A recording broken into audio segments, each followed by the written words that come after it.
I'm Chris Perguidi, and we're going to be going over how I got into digital art. Now, most of you got into your digital art journey using one of these, or some version of it, an Apple iPad. I got into my digital art journey way back in the 1980s using this, a TRS-80 touchpad.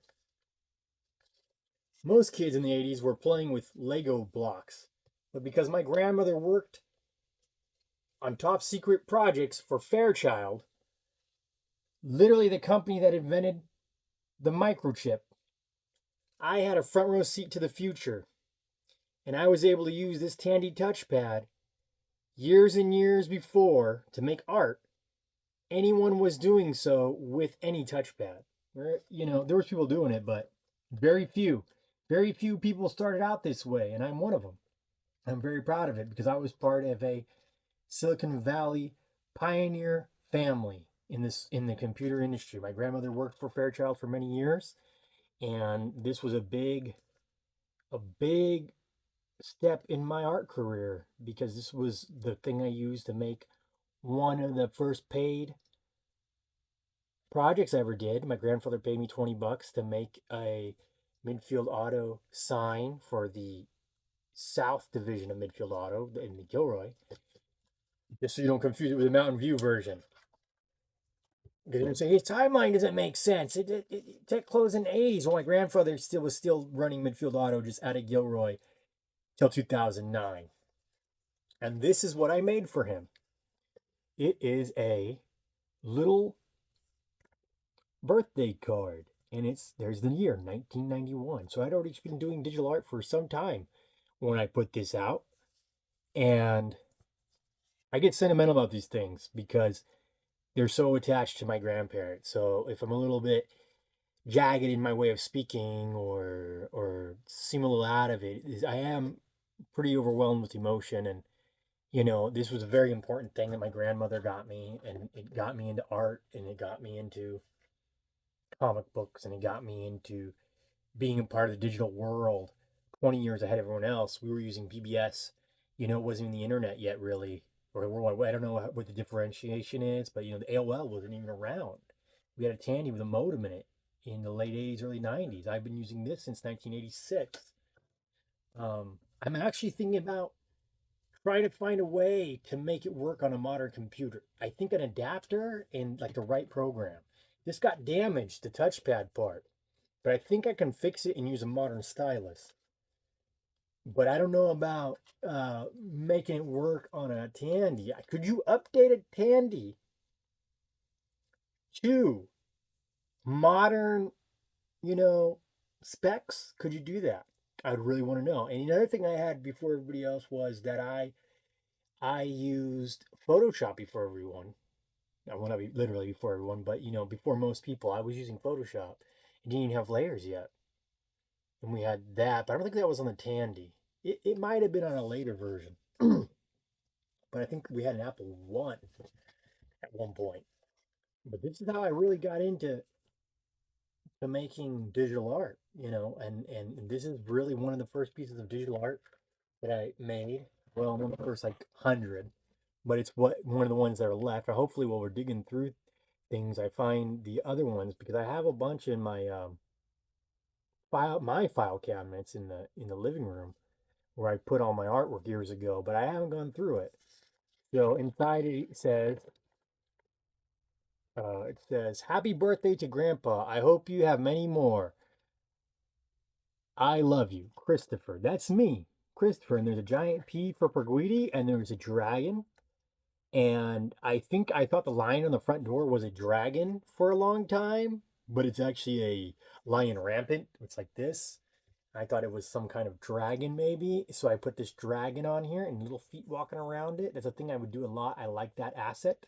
These were like pre-made assets and you could drop them down. I have actual drawings somewhere, but these were like little pre-made assets, stock images that you could manipulate. And I tweak them a bit, and then there you go. I like the little feet. It was like a brush. You'd grab the feet and then you go like, and you could use it like a brush, much like you do in Photoshop now. So this is it. This is really it. The thing that I made in 1991. on a 1980s touchpad for my grandfather who passed away, and my grandmother has passed away since too. And that's how I got into doing it. So while everyone else was using this thing, everyone else started kind of using something like this or Cintiq. I started about 20 years ahead of everybody else. More, really. Because people didn't really start using the Cintiqs until like 2009 and the iPads for art in a massive way. Um, I think there were some earlier brands, but I'm talking about in a massive way where everyone uses them and almost no one uses analog. So while everyone else was analog, I had already gone into the digital world. It's not a brag, it's just a memory of simpler, better times of my family, my grandmother and my grandfather, and my grandfather owned Midfield Auto, and my grandmother worked top secret level clearance projects for um, Fairchild and IMI, and I think a couple other companies, but I'm not sure. So there you have it. That's how I got into this. Just a little simple toy, this thing, this tool. This is what I said, I can make comic books using a computer. I can make comic books using a computer. And I thought that in 1985 or 6, like I was like 3 years old. And I said, this is the key, to my success.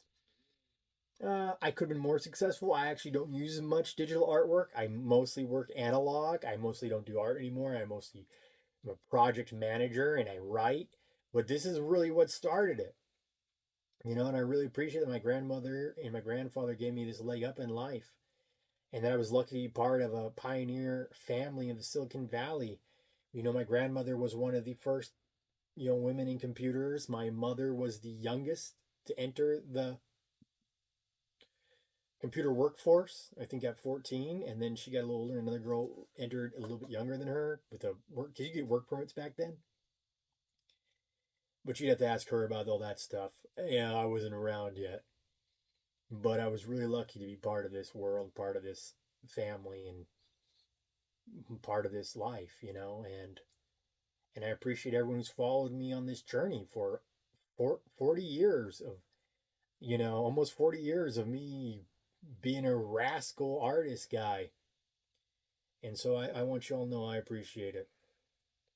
This is where it started. Maybe one day this will be in a museum and it'll be something really important, and it'll be something that they remember my family by. A company that made family, that made cars and computers and fed people and helped the Silicon Valley run. And I fed the people hearts with my art because that's what art is meant to do, to feed the soul. The way my grandfather's catering trucks fed people's stomachs, the way my grandmother's computer work fed people's minds. My artwork should, and I hopefully it does, feed your heart or your soul. Thank you guys for watching.